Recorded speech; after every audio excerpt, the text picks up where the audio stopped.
Hello guys, welcome back to my channel, to my page. I hope you guys are doing well. So today I'm going to show you how to make this delicious melon pepper soup. If you want to know how I achieve this, keep watching, okay? And here I have 1 cup of melon and I'm going to toast that, okay? And that's exactly what I'm doing here.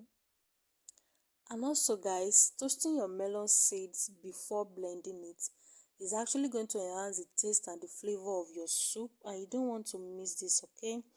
And guys, this is what we have. It's so good, and you can also snack on this seed. It's very delicious as well, okay?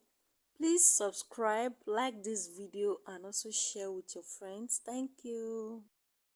And to a clean pot, I'll be adding my meat, cow skin. You can actually use any protein of your choice, okay?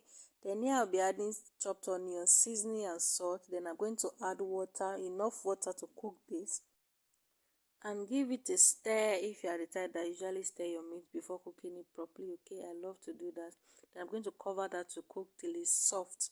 And here the meat is ready and I'm going to set that aside. And to a clean pot, I'll be adding my broth, my crayfish. I'll be adding crayfish here, then my blended pepper, and also I'm going to introduce my boiled meat, and I'm going to also add seasoning and salt.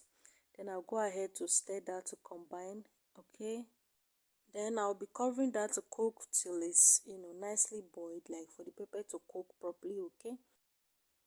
And next I'll be adding my pepper soup spices. It's actually the blended type which I got from the market. Make sure you don't add too much, or just depending on your preference anyway. So now I'm going to add my blended melon and also rinse my plate, to add extra water to that. And you want to stir that to combine. Then next I'll be adding my smoked catfish, that's the small type. You can use any protein of your choice anyway. This is just what I'm using, and I'm going to cover that to cook properly, like properly guys. And this is what we have after several minutes of cooking it, and I'm just going to give that a stir.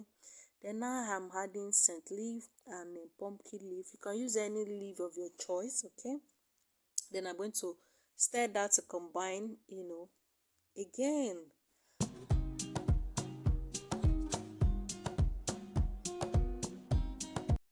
And when it's nicely combined, I'm going to cover that to cook for extra 3 to 5 minutes. And guys, this is what we have.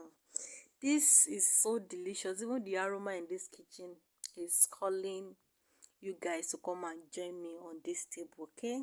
But yeah, this is what we have.